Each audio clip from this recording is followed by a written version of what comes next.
Hey, good morning. I'm Chris. I am the lead pastor here at the venues. And we are really excited that you chose to join us this morning.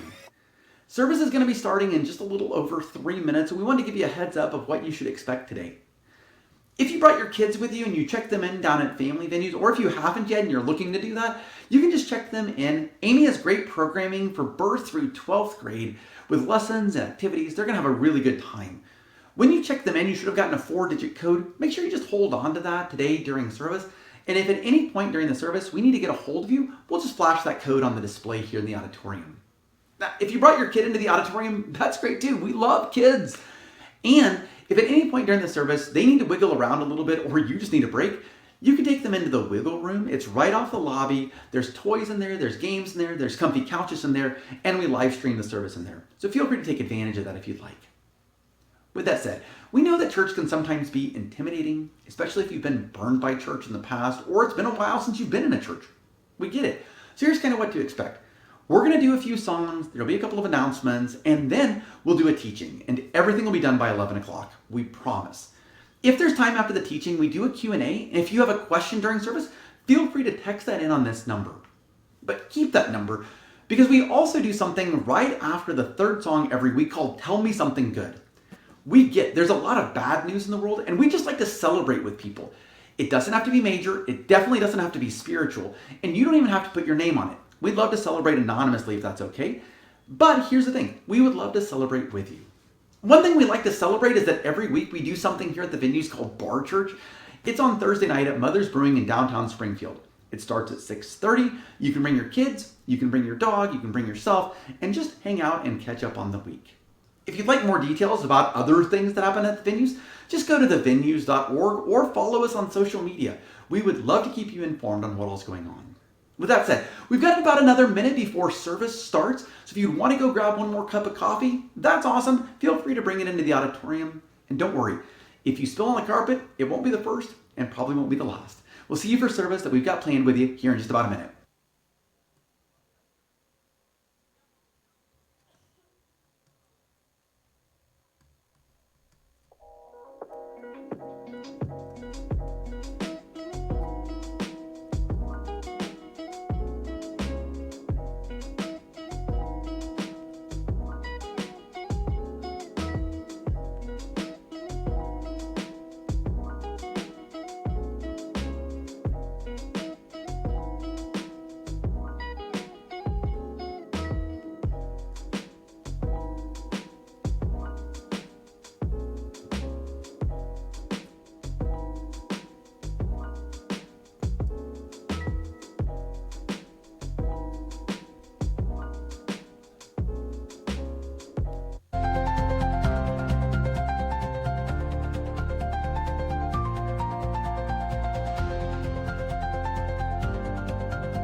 Well, good morning, Venues family. Happy Sunday to you all. Good to see everybody here this morning. I hope your weekend has treated you well so far. And we're glad to be here. If you're watching online, thank you for joining us online. If you guys are able to, would like to stand as we sing some songs together, that would be wonderful.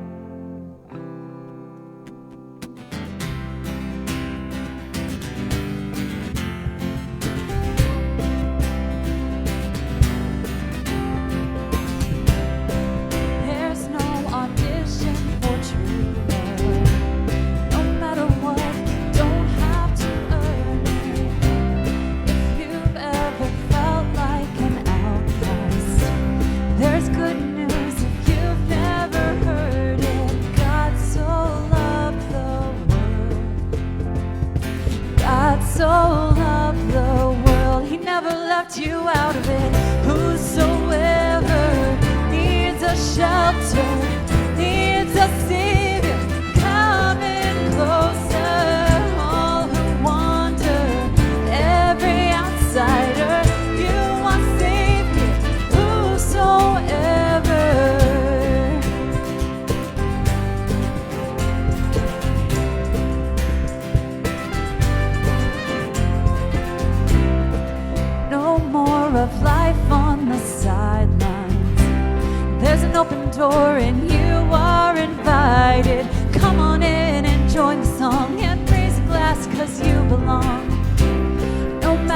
right, you're welcome and wanted. God so loved the world. God so loved the world, He never left you out of it. Whosoever needs a shelter, needs a Savior, come in closer. All who wander, every outsider, you are Savior. Whosoever.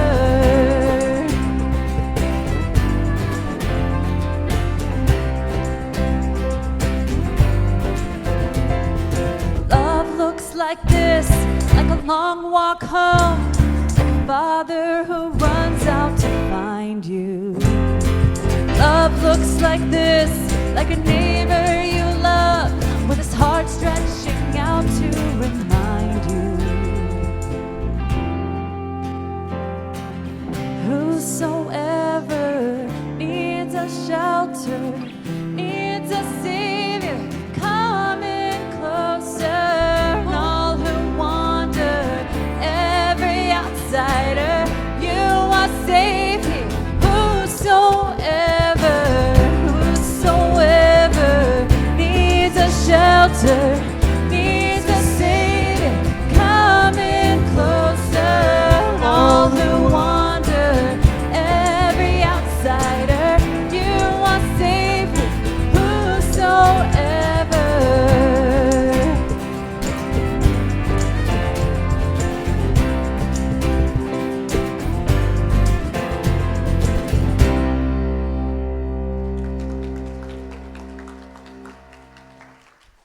Well, it's so good to be with you all here this morning. Thank you for joining us. You will notice that there is a phone number on the screen. We have been doing this for a couple weeks now called Tell Me Something Good. And what it is that you can text us something that happened to you guys this week. Hi, Abby. Text us something that happened that you want to celebrate out loud with us, and we'll share it on the stage. Whitney will come up after the music to share that. We want to remind you guys that you guys are good and that we're better together. We're better together here this morning on Sunday, getting to start off our week together, singing these songs and seeing your all's beautiful faces. Thank you for being here. This next song is a new one for us. And the whole song is built around the idea that a lot of us grew up being told who Jesus was or is. And maybe you heard he was mostly angry or disappointed, or maybe keeping score, waiting for you to mess up so he could shake his head. And if that's the Jesus you met first, church can feel a little less like good news and more like pressure. But when some of us have met Jesus, for ourselves, I'm hoping that we met him and it's not that version of Jesus. So if the Jesus you were introduced to felt more like you were in a courtroom rather than in a relationship, I want to invite you to this next song. This one is about the Jesus a lot of us are still meeting for the first time. This one's called The Jesus I Know Now.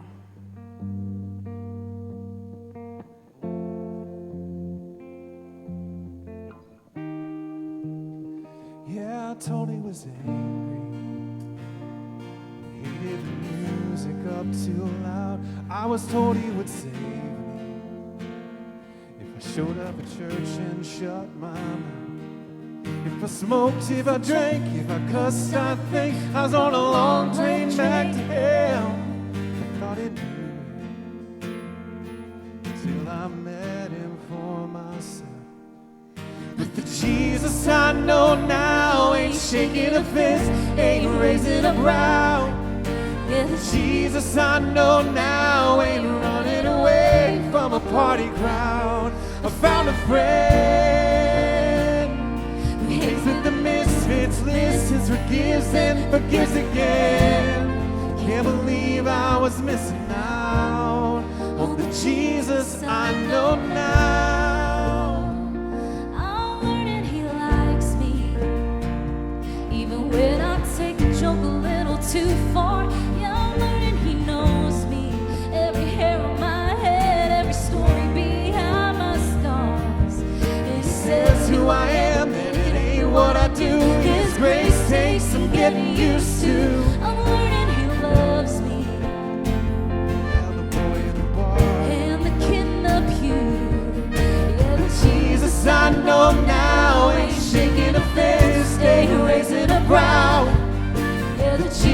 Jesus I know now ain't running away from a party crowd. I found a friend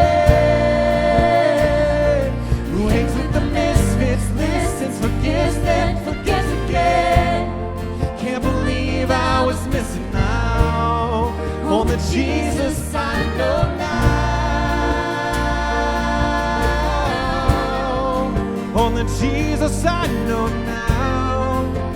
Jesus, I know now. Yeah, I got what I want. Who I was meant to be. No matter where I wander, I can't outrun what's inside me. There's nowhere I'd rather be than with the Jesus I know now. Ain't just a voice up there in the clouds. Yeah, the Jesus I know now ain't looking for trophies to make him proud. I found a friend who hangs with the misfits, listens, forgives, then forgives again. Can't believe I was missing out on the Jesus I know now. On the Jesus I know now. On the Jesus I know now.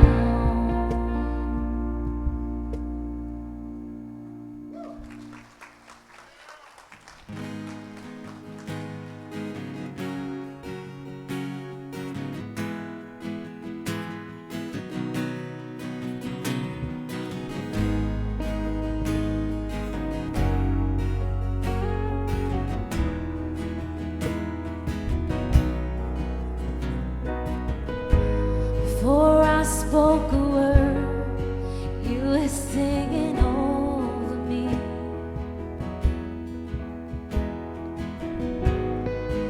You have been so, so good to me.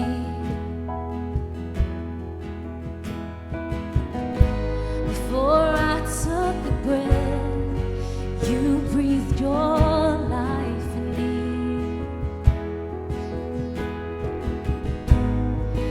You have been so, so kind to me. And all the overwhelming, never-ending, reckless love of God, and all it chases me down, fights till I'm found, leaves the 99. The hurt and the wounded, no one excluded, and you give your love away. And all the overwhelming, never-ending, reckless love of God, yeah, yeah.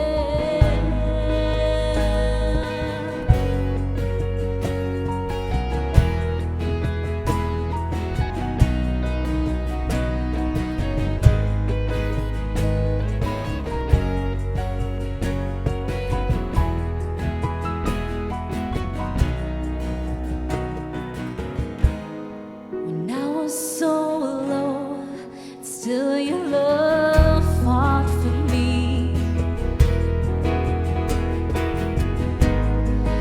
You have been so, so good to me.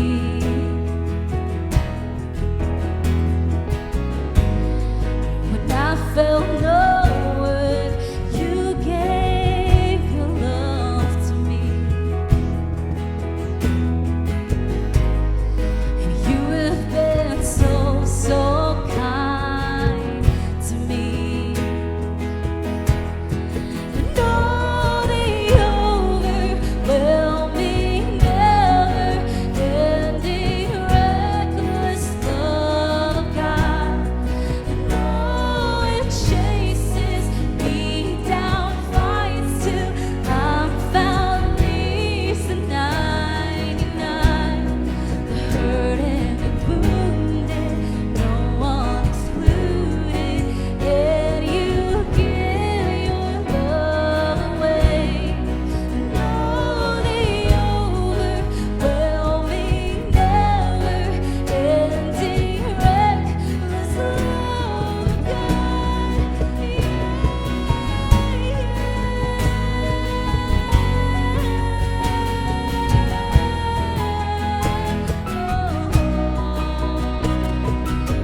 you won't kick down, lie you won't tear down, coming after me.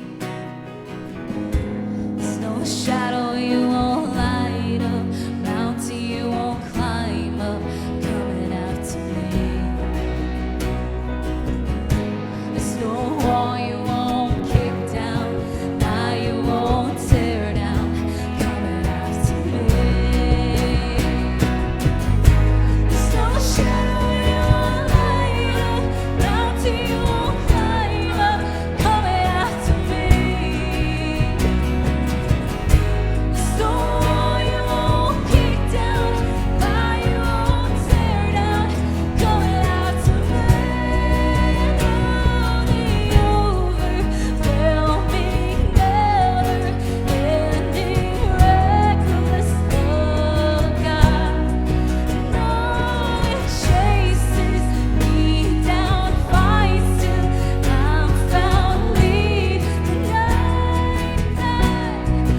Hurt and the wounded, no one excluded. Let you give your love away. Know the overwhelming, never-ending, reckless love of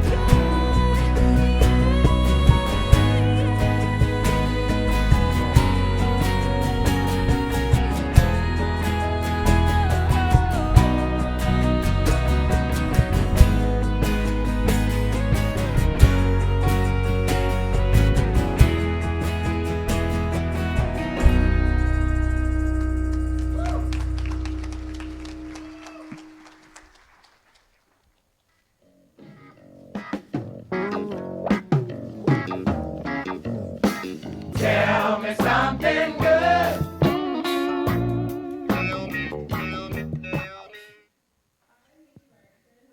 Academy. I'm Wesley with the venues. Hi, and I wanted to tell you guys something good. So in 2020, when Encompass started at the venues, you guys welcomed us in during a really hard time and loved and supported us throughout everything. We are so excited for the next school that's going to be able to be blessed by your community, and we really just wanted to say thank you as we hand off these keys.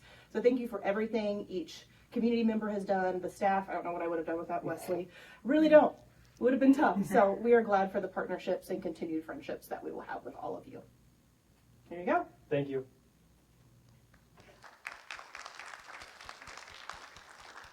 Great acting, Wes, wherever you are. Good stuff, buddy. All right, so you guys text in something good, and I have a mighty list to read to you, so let's get started.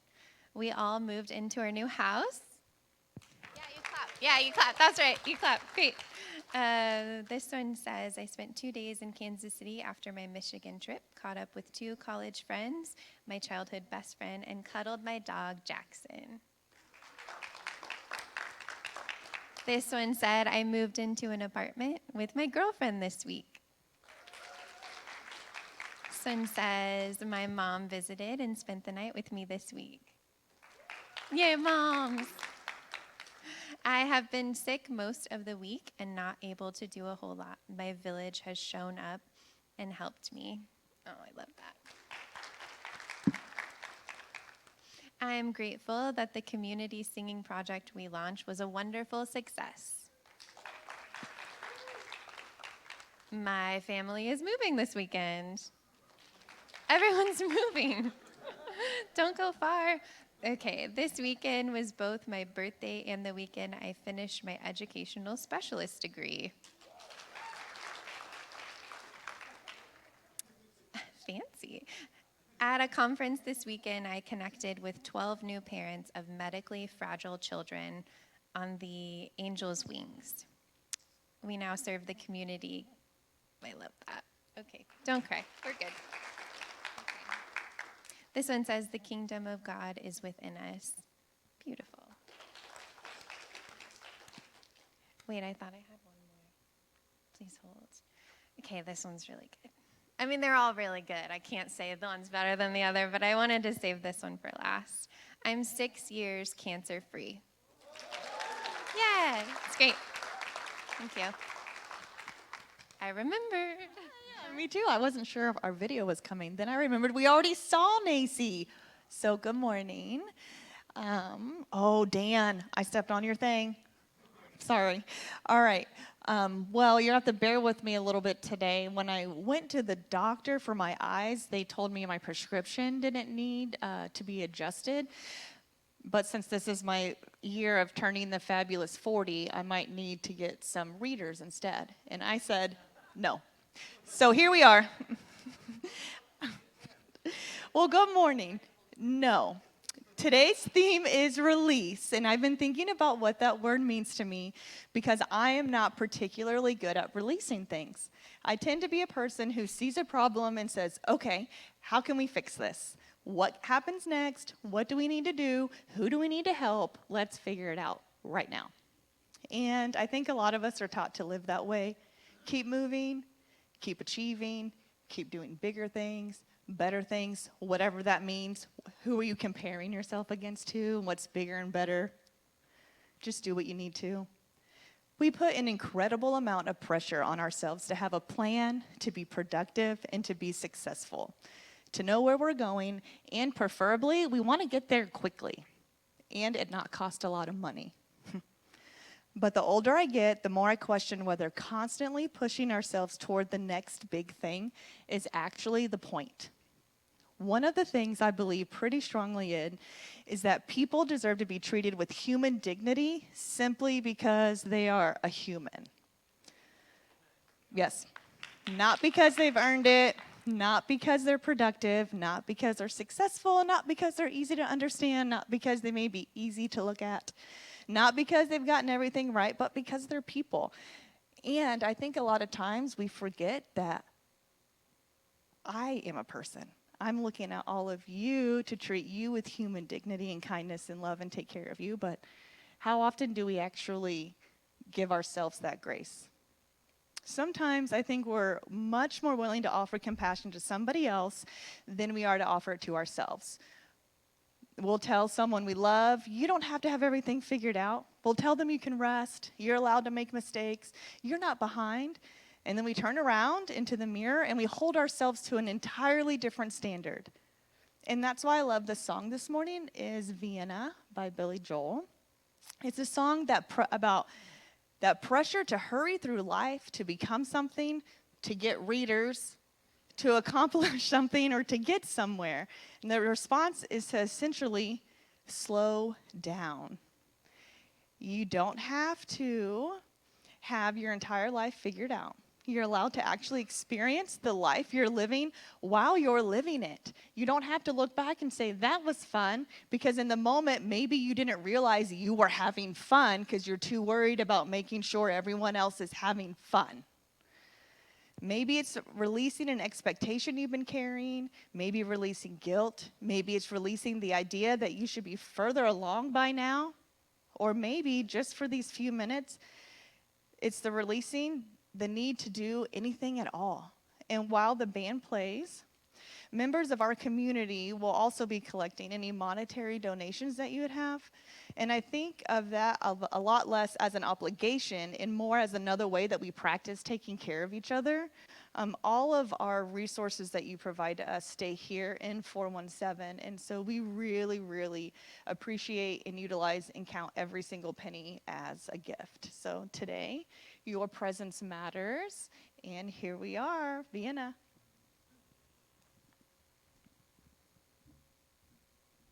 But before, we're going to show you guys the announcement video, and then we're going to do this special song. So I know you guys are excited. We have a very special person singing it this morning. But cue Matt. Let's give it up for Matt running the slides. Well, hey guys, good morning. My name is Michelle. And my name is Whitney. And you know what this time of year reminds me of? Back to school. It's time. Time to release your kids. This time last year, I was prepping my classroom for my first year of teaching, and there's one thing that I remember is that teachers don't have enough stuff. We don't have enough supplies. So we're doing something about that. Our Women Warriors are collecting donations to support Studi Alternative Center. It's an amazing school in our community, and we would like to shower their teachers with the supplies that they need. So you have until Friday, August 21st to collect some supplies, or you can just give us money and we'll go get the supplies. It's that simple. Check it out on the website. Also, this Tuesday, Rise is starting. We've been talking about it for a couple weeks now. So on August 18th, just 2 days from now, Rise will kick off, and it's a completely free 17-week financial empowerment program. So if you know anybody who needs help with money, I feel like I went through a lot of phases to where managing money can be so hard. So if you know of anybody who would benefit with Rise, it's starting off this Tuesday, so you've got time. Head to thevenues.org to sign up. Yeah, and we have childcare, so it's a win-win. Win. Is. Triple win. Triple win. It's a triple win. If you are looking for ways to connect with some members of our community, we have some connection groups coming up. There's like too many of them for me to remember, so you're gonna see a list in the announcements. You can join all of those. Yes, it'll be great. It can be like common interest or anything that you're into, and you can hang out with the news people and love each other, and it's gonna be beautiful. It will. And the first one starts on August 30th. So check it out. Head to thevenues.org. Join a group. We would love to have you in one of our fall connection groups this year. All right. Well, if you're new, come see me. Sorry, I forgot my line. It's okay. If you're new, come see me in the lobby. My name is Whitney. I will give you a gift, and I will tell you about the venues. And you can learn about all of those events on the website or social media. Social media. Michelle's job. Yes. Follow us on the socials. Yes. We love you guys. We love Whitney. Go see her if it's your first time. Have a great day. Bye.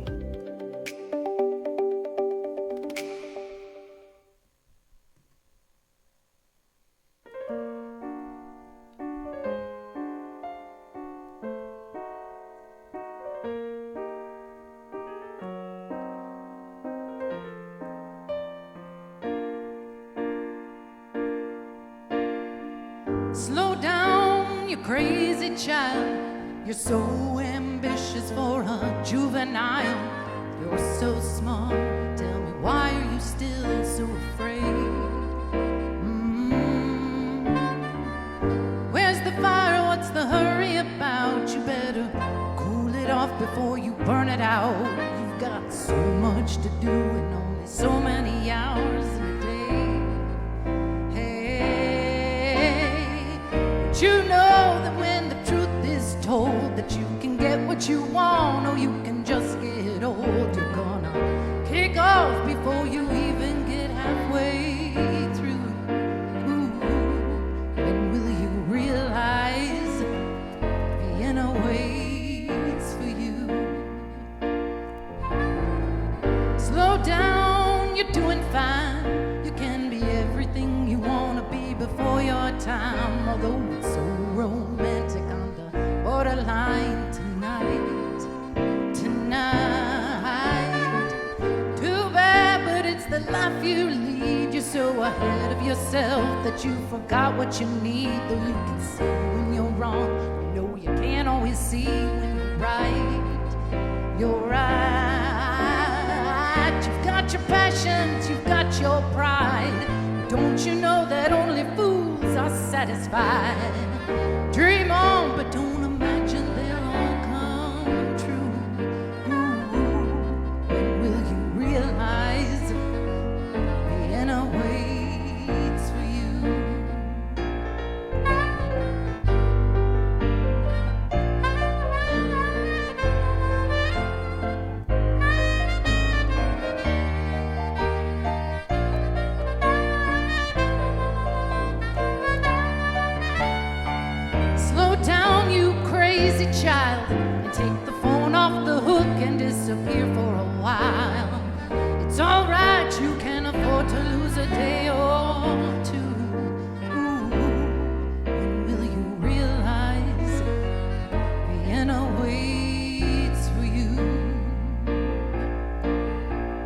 And you know that when the truth is told, that you can get what you want or you can just get old. You're gonna kick off before you even get halfway through. Ooh, why don't you realize the inner waits for you? When will you realize the inner waits for you?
If you woke up early tomorrow morning and went with me to the gym, you would almost immediately realize three things, and I want to tell you about them really quickly. The first is that almost everyone there is unbelievably kind and supportive beyond what you would imagine. Even like the people who have biceps and forearms that are so big they look like they can crush watermelons between them, they're super kind and supportive. The second thing is that almost everyone there is just trying to get stronger. It's not really a social club as much as it is an actual gym where people are working out and trying to get all those things done. And then the third thing is this. As you look around, you would start to notice that on a lot of the different people, there are these little red dots all over their bodies, like on their shoulders, on their back. In fact, I even have some on my shoulders. I'm not gonna take off my shirt to show you, so don't worry about that. But you would notice that they have these little red dots. And if you've ever watched like the Olympics or you've ever watched basketball, you might have seen these style of red dots on people. It's from a relaxation therapy called cupping. And let me just say up front, I am not a doctor and I'm not pretending to be. This is not medical advice, but for me, it's something that does seem to help. And the reason is that it really causes a lot of the tension that I have in my arms and my shoulder and my back to really get released. And when that tension releases, suddenly I have the flexibility to do other things. I can have a fuller range of motion. I can exercise more like I want to. I can continue on for the rest of my day and only be like 98% really sore. Like I'm able to actually move through the day. But it's not just something I can do once and then it just lasts me forever. It's something that I do regularly. In fact, for me, it seems to work best if I do it about once a week. That way I don't just wait until I get so tight that I can't move at all. It's a practice that I have. And it's actually that same idea that is why we have been doing the series that we're doing right now called Practice. It's the idea that there are certain things that we do that allow us to do other things better. In fact, kind of the overarching theme during this entire series is that the practices we develop end up developing us, okay? And so it's these types of practices that we're going to be talking about. And so you'll notice on your seat, or if you're watching online, there's a link that you can click to follow along. There's actually a specific practice or a set of practices that we're going to talk about at the end of the teaching this morning. But I also want to give you a practice during this morning's teaching that if you feel comfortable doing, I'd like you to maybe do with me. And it's this. If you're able or if you feel like it, take your arms and put them out in front of you and ball them up into fists. Now, please don't hit the person in front of you. That would be awkward, okay? And as you do, you'll notice that you have a lot of tension in your forearms probably. You can probably feel your forearms, all right? Now I want you to do this. Just let go. And notice the difference in the way that your forearms feel. Now do it again and release. And release.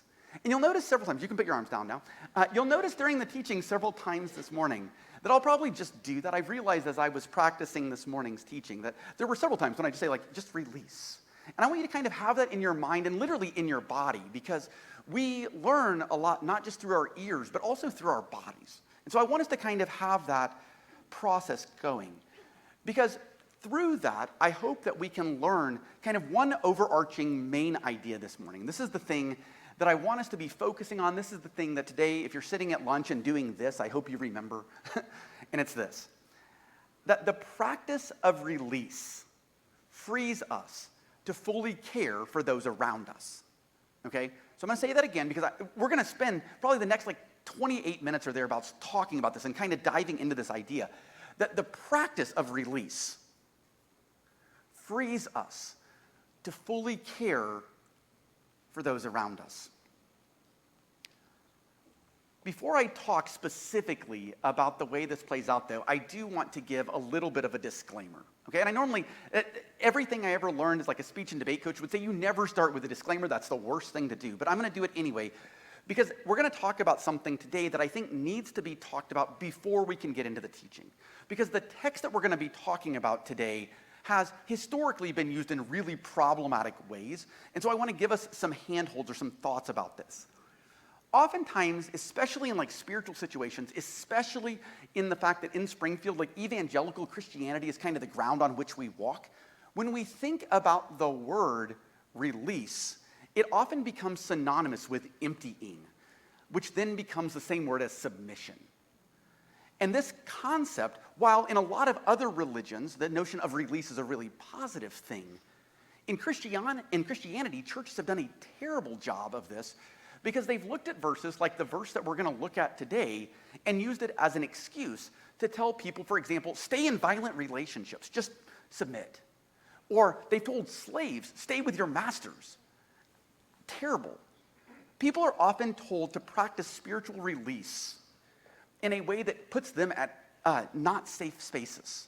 And I want to say up front, that is not at all what I think this text says. But I think we need to say that first and say it really clearly. Dr. Brandy Daniels from the University of Portland noted it this way, and I think it's helpful to kind of get some framework on this. She says, calls to submission, such as those found in Philippians, have been used to encourage women to stay in violent situations, to reprove slaves to stay obedient to their masters, and to silence voices that need to speak.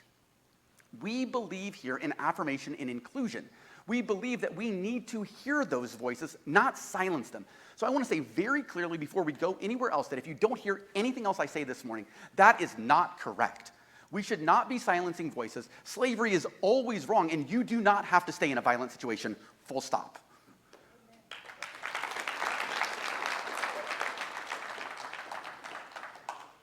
And along those lines, I also want to say that if you have been hurt that way, I am so sorry. I am so sorry. Because here's the thing. Most scholars, the texts that get used this way, most scholars don't believe that's the way the text was even originally written. Most scholars don't see it as one person standing on high and declaring to other people that they need to submit. In fact, the conversation that we're going to be reading today out of the book of Philippians, most scholars believe wasn't a dictum, but was part of a larger conversation between this guy named Paul, and it was a letter that he was writing to a church that he had a relationship with. It was a church not where he had just dropped by, but that he knew the people there. It was an ongoing conversation. And the text that we're going to be looking at, if you didn't grow up in church, you might be like, the Philippians, what is that?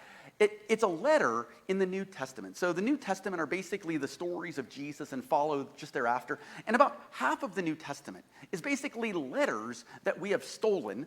And then now we get to read that Paul wrote to churches when they were first trying to figure out how to live the path of Jesus, okay? And so what we're going to do is we're going to look at a little bit of basically a letter that Paul wrote to a group of his friends, and we're going to kind of see what this conversation looked like, okay? And the first part that we're going to look at starts in Philippians chapter 2, verses 3 through 5, and it starts off and it says this: do nothing from selfish ambition or empty conceit, but in humility regard others as better than yourself. Let each of you look not to your own interest, but to the interest of others, and let the same mind be in you that was in Christ Jesus. I want you to, before we go any further, though, notice the two parts of it that I actually had underlined. They were negative words. It was the word nothing and the word look not. And the reason that I have those underlined here is because I want us to pay attention to the fact that Paul starts this entire conversation with the church of Philippi, telling them, hey, look, there are some things that we need to stop doing, that we need to release. And that's actually the first handhold that we're going to have today as we continue this conversation about how the practice of release frees us to take care of others, and that's this. That releasing often starts by realizing that we're holding on to things that we don't need to. Okay? Releasing often starts with realizing that we're holding on to things that we don't need to. When people have misused texts like this in the past to justify things like the oppression of women or the oppression of the queer community, or to say that you should stay in violent situations, they were asking people, stop holding on to things that are central to you. Stop holding on to who you are. That is not what this text is. This text is not just give up yourself. Instead, what this text is saying is release the things that society has placed on you, those goals that you keep trying to strive for that don't actually fulfill you, that aren't a part of who you are. They are literally the things that are designed to cause division. And just to give you a quick example of this, at the very beginning, Paul writes, do nothing from selfish ambition or empty conceit. And I will say, there's a part of many of us, myself included here, that when I first hear that, I kind of bristle, right? Chris, why would you go to the gym if you're not ambitious? Why would we come to church and listen about practices that we can do to get better if we're not ambitious? Isn't ambition a good thing? Aren't we supposed to try to make ourselves better? In fact, literally, isn't the whole point of a series called Practice about how to live a life that is more in line with the path of love of Jesus? And let me just say this. If you just read that verse and you hear it as the word ambition in English, it might make sense that way. But I want you to actually see what the original hearers would have heard when they would have heard this. Because the word for selfish ambition is actually one word put together. And it's a word that when the New Testament was written in Greek, they would have heard it differently. The word for selfish ambition is the word erytheia, okay? And the word erytheia would have been a very common word when people would have walked around in Philippi. They would have understood this word. It would have been just like any other word that you might see on the news. If I said social media, you're not confused about what that means. I don't have to explain to you that Facebook is not a place where people go to look at facelifts, right? We understand what those words mean. And in the same way, at the time when they would have heard this word, erytheia, it would have been a constant part of the things that they had learned. Because this was a word that Aristotle used all the time, okay? And in the same way that our news or our social media informs the ground on which we walk here, Aristotle informed a lot of their words as well. Erytheia signifies venal partisanship. Aristotle used it as a verb to speak of the man who seeks power for himself and his party for the very worst of motives, love of power and personal ambition without any concern for the welfare of the people. Aristotle said that the practice could lead to revolutions. The people who would have heard this word the very first time would have heard it not as a Bible term, but as a political term. They would have immediately come to mind the idea of the Roman emperors who would have done everything they could to make their personal name famous, to make their brand famous, to make them famous. They would have heard about politicians who stepped on others to get their way up to the top. They would have heard this as a critique of the politicians they knew who were oppressing people, who were telling people to stay in oppressive situations so that they could make themselves better. The reality is that maybe we need to start realizing that that is the thing that is wrong. It is the thing that we have often been taught, that it's all about competition. In order for me to win, you have to lose. But that's not the path of Jesus, y'all.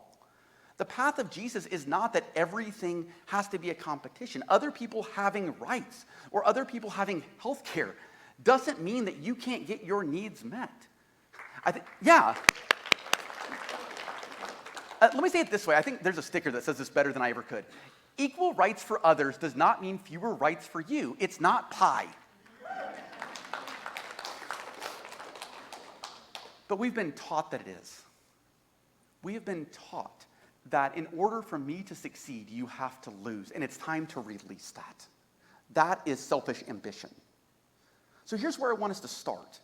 I want us to start thinking about if there are things that we're holding on to right now that are not a part of who we are, but a part of what society has told us that we have to be.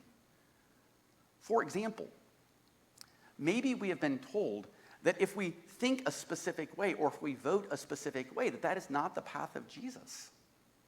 If you feel that way, know that you're not alone. A New York Times article just a couple of weeks ago was talking about how Gen Z has been en masse leaving the church because they see the church as becoming super political. They say it's a tragedy that the word evangelical has become a political term. And the author of this article wrote it this way, that many Christians interpret an attack on their politics as an attack on their religion. Maybe we need to release that and understand that I can have someone that I disagree with on economic policy, and they are still trying to follow the path of Jesus. But maybe there's other things that we're holding on to.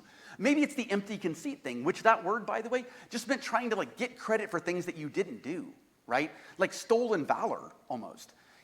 There are oftentimes things, it's amazing what we can accomplish if we don't care who gets the credit, right?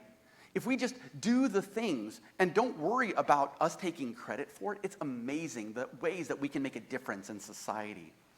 Maybe that's what we need to let go of. For me, maybe the hardest one is this. Maybe one of the things that we need to let go of is that we're always right.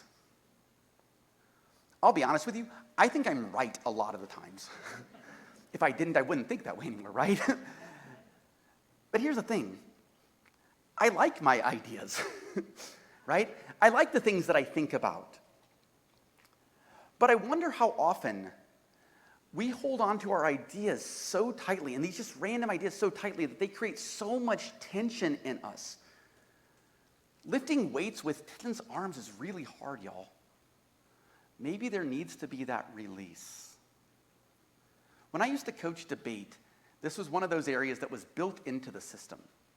Debate is very different than most high school activities because in basketball or football or whatever, if the team is making an error mid-game, the coach can be like, time out, and can huddle the team together and they can talk about it. But in debate, once they go to the round, coach's hands are off until the round is over. And you live and die with the decision that 14 or 15-year-olds make. Yeah, it's a weird choice. But in some ways, I actually wish that we had that rhythm built into our lives. I wish that there was a way that we could just say, look, it's out of my hands. I don't have to hold on to it, that it will work out like it's supposed to. There may be other things that we are holding on to right now individually. You may be thinking, Chris, there's something else that I'm holding on to that I can just let go. And I would just encourage you, just let it go. It's okay.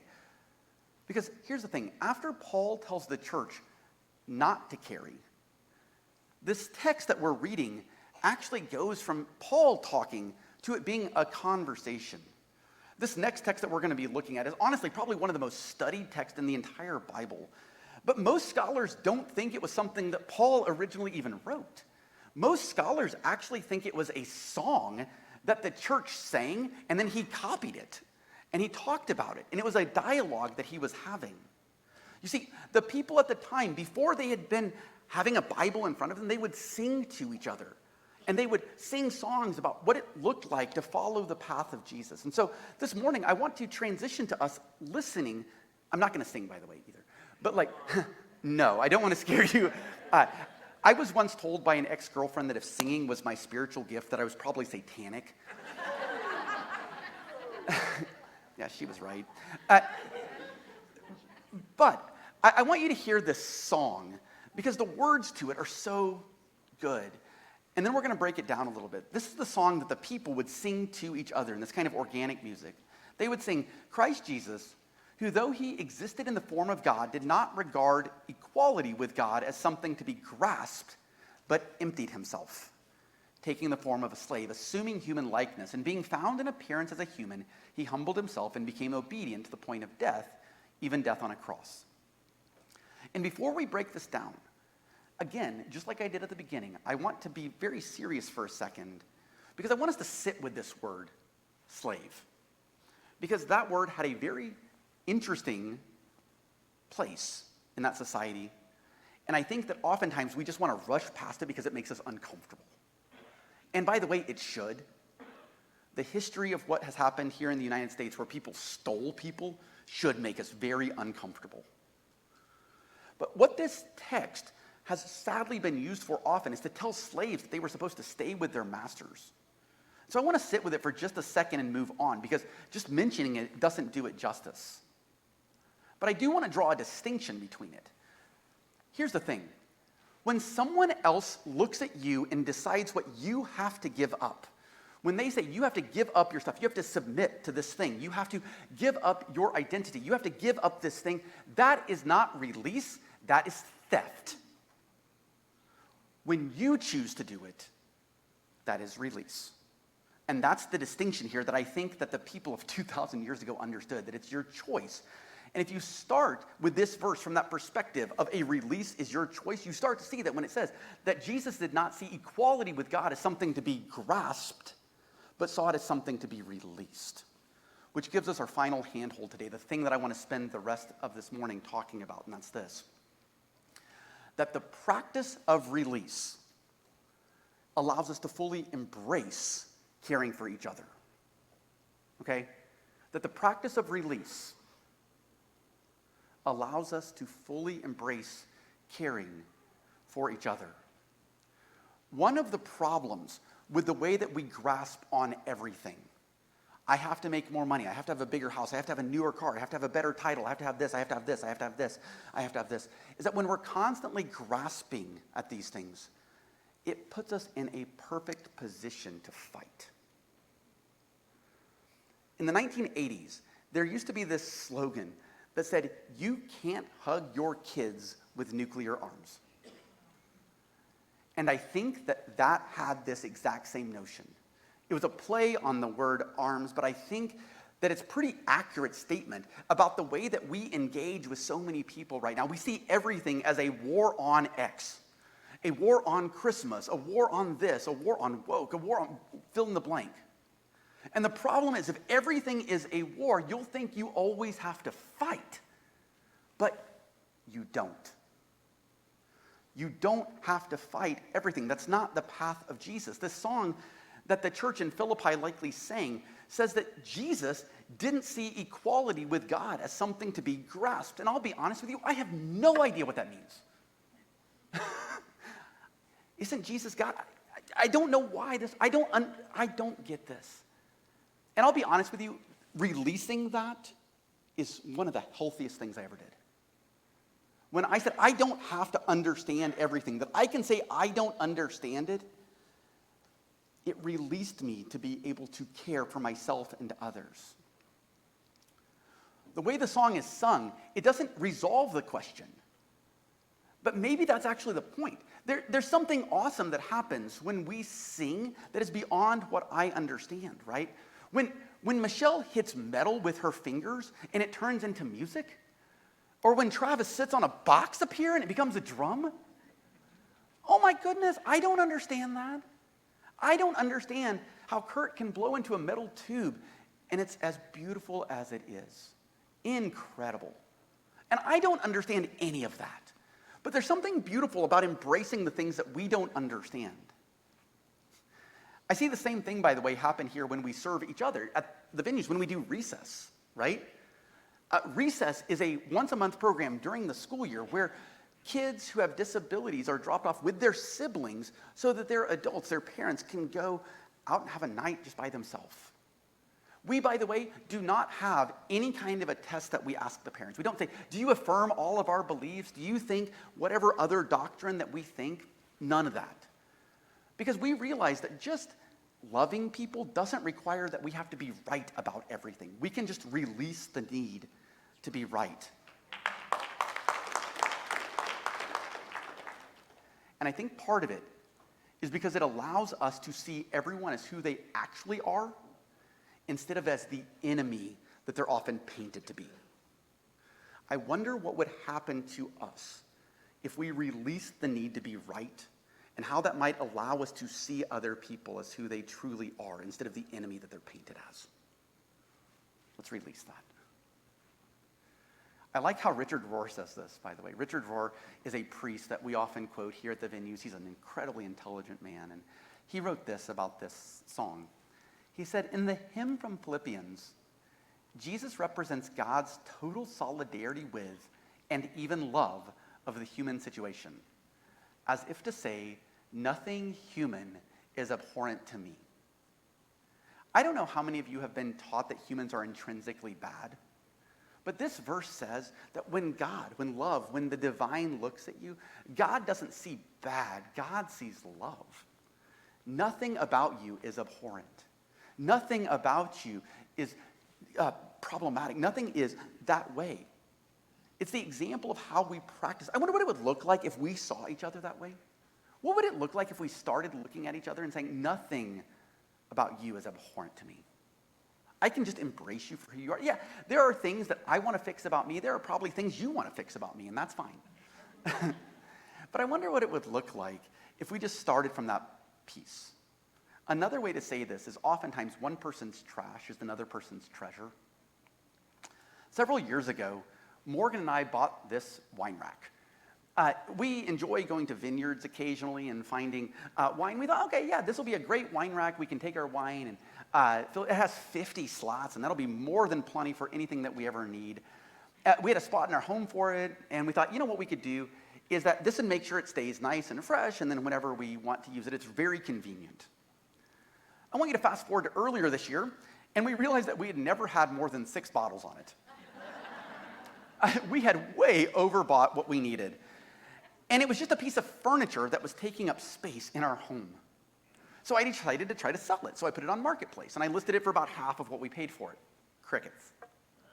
So I waited a few weeks, and I was like, okay, I'll cut that price in half.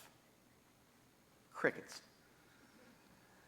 So finally, a couple of weeks ago, I was like, look, I'm just tired of having this piece of furniture in my house, and I listed it on Facebook Marketplace for free. And then within like 2 seconds, I had so many people like, can I come pick it up right now? Of course. Here's the thing. The guy who came and picked it up was happy because his wife and him had outgrown their current wine rack. They needed more places to store wine. This provided that. And I was happy not only because I now had free space where I used to have this big piece of furniture, but because the guy who came and picked it up had an incredible beard. And I'm a big fan of beards. Yeah, it was an incredible beard. It made me happy. And it kind of is this thing, right? That just the practice of releasing it, this idea that we've always thought we have to get back what we put into something, but releasing that idea both opened up space physically for me and happiness for me and for someone else. I think there's one other thing that I want to mention about this text, and it's something at the end of the text that can be complicated, but I think that when we re-look at it, it can be super helpful. Like we got asked a couple of weeks ago during Q&A why we don't have images of crosses in here. And part of that is because iconography often can be complicated because it needs to be explained, and sometimes it's been used in really bad ways. In this text, at the end of the text, it says that Jesus emptied himself, ultimately taking on the form of a human and then to death, even death on a cross. Here in Springfield, the idea of crosses are something that are just ubiquitous. They're everywhere. But Dr. Gordon Fee, who probably wrote the most on this text of anyone I've ever read, wrote this. No one in Philippi used the cross as a symbol for their faith. There were no gold crosses embossed on Bibles. The cross was God's, and thus their scandal. God's contradiction to human wisdom and power. In the religious iconography of the time, the gods would always be up above. They would be the ones dictating what happened. You have to submit. You have to do this. You have to do this. And so the most absurd, ridiculous, other-sided conversation that you could have would be to flip the entire script and use an implement of torture to say that this is the scandal. Maybe it was this, that it was the fullest possible emptying. It was the full release. It stopped holding on to the idea that the gods have always done it this way and said instead that this is the path of love. And so here's my thought today on that. There are probably ways that we should do the same. There are things that we have said, well, we've always done it this way. We just haven't recognized the oppression that us holding on to things has caused.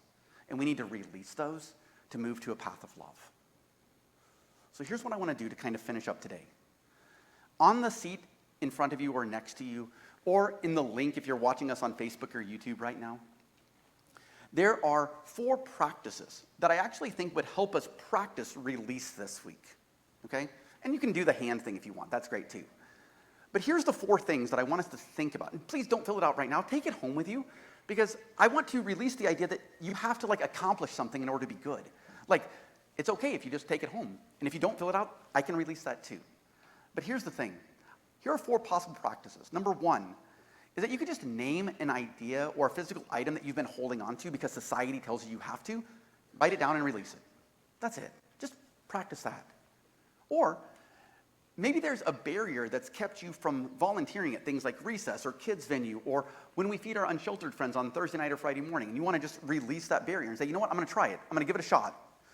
And there's some information there on how to do that. Maybe it's just releasing something that you've always been told we do it this way. We've always strived for X, Y, Z, and I'm just going to release that and replace it with loving someone. Or maybe there's something else, and you could write that down too. Because ultimately my goal in this is not just to give you something to do. We all have busy schedules. But my hope is that if we can learn to release the things that society has told us that we have to hold on to and embrace each other, that we can really do the spiritual equivalent of cupping. The thing that releases the tension that we've been holding so that we can have the flexibility to really put our arms around each other. And that is my hope for you this week. All right? So take the sheet home with you. Think about it. If you're watching online, you have you have as long as you want to finish it. I'm not going to come check your homework. All right? With that said, there is about 1 minute left, and I just want to say it this way. Amanda, if you want to come up here, there is a number on the screen. One thing that we want to release here is the idea that we always have to have everything exactly perfect. And one of the things that means is that we release control. So if you have questions, you can definitely text them in. And if there is time at the end of the teaching, we oftentimes do that. We only have 30 seconds. So if there's not an easy question, then we'll just skip it. There is. I can do it and answer it. Okay. All right, so how do we find the balance between self-care, spending our time, money, and energy helping others or ourselves? I think that takes a lot of pausing, being able to go, how is this making my body feel? Is this overwhelming me? Is this something that requires me to do, or can somebody else help this person with that? If you're walking around and you're all the time on the inside, right? You don't necessarily always see it, but take a moment and ground yourself and go, am I really the only one that can do this? Or can this be passed off to someone else? Because if it's not within your capacity, if it is wearing you down, then it is not, that's the best way I could tell you to determine where you should and shouldn't do things, is listen to your body and know your own capacity. Thank you, Amanda. That was a much better answer than I could have given. So thank you so much for doing that. With that said, one thing, yes, let's give it up for Amanda. Thank you. One thing that I'm going to do really quickly is I'm going to release myself, and then I will let you release the rest of them to go pick up their kids. We need one of those hooks like the canes. Oh, yeah. Pull them off at 11. All right. Well, we're going to release our online audience. Thanks for hanging and watching with us today. We'll see you next week. Also, if you have kiddos, we want to allow you to kind of get ahead.